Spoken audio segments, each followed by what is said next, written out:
What is up guys, Tarvin here from KLGadgetTV, and today we are at the launch of the Sony Xperia XZ2 phone, which is Sony's first flagship phone of 2018. So with that, let's take a look at what this phone has to offer.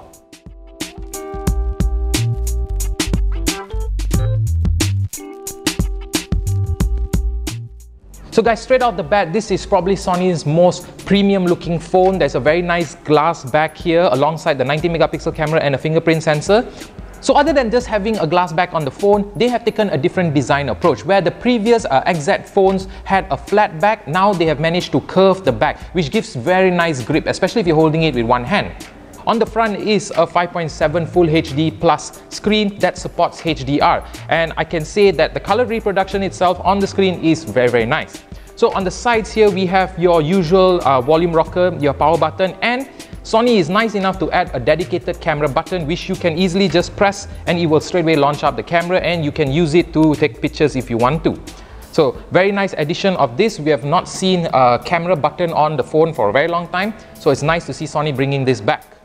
So with that guys, the phone is running on the latest Snapdragon 845 processor alongside 4GB of RAM and a battery of 3180 mAh. So Sony has said that this can give you a 1 day of battery life even though the battery is small. Other than that, Sony has included a lot of features into this phone. So for example, there is a 3D creator which allows you to scan an object and make it into a 3D object, which I've actually done one here. It's a picture of a cake that they were displaying at the showroom.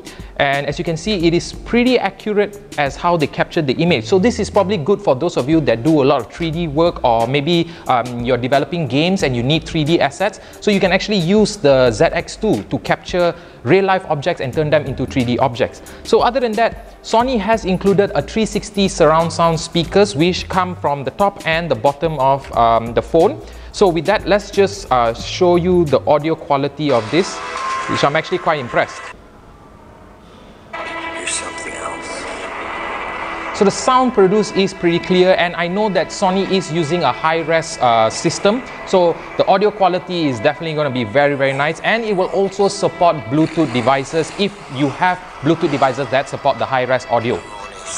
The phone also has a dynamic vibration system where when you are playing a certain audio content or maybe a movie, the phone will vibrate according to the audio. So for example, if let's say there is an explosion, the phone will vibrate at a stronger pace, and if there's just a little drop of a plate or drop of a spoon, the phone will vibrate slowly. It is nice for those of you that want a little bit more immersion into the content that you consume. So other than that, this phone also supports slow-mo. Now, we have seen slow-mo in previous flagships that have released this year, but the difference here is that the XZ2 supports a 960 frame slow-mo at 1080p, where the other flagships this year have only supported at 720p. And I must say, the slow-mo is pretty impressive. As you can see for yourself here, it's a very nice slow-mo, although there is a bit of a noise, but it is much better if you take the slow-mo at a lighted area. So lastly is the camera on the phone. Now, as I said before, the phone has a 90 megapixel camera and it does take pretty decent shots. Based on what I've taken just now, I can see that the color reproduction is very nice and it's almost close to real life, as you can see with the red color here and the leaf itself. Other than that, it does support manual mode, which gives you quite a decent amount of options. For example, here they have an option for manual focus. They have shutter speed, ISO, EV, and also auto white balance. So for those of you that want to take it a bit more further with your photography, the manual mode is definitely one that you can use. So guys, there you have it. That was the hands-on of the XZ2. Now we will be getting the phone for a review, and we will definitely go more in-depth into the features that this phone provides. So make sure you stay tuned to KLGadgetTV, and I will see you soon. Which is Sony's first flagship phone of 2018.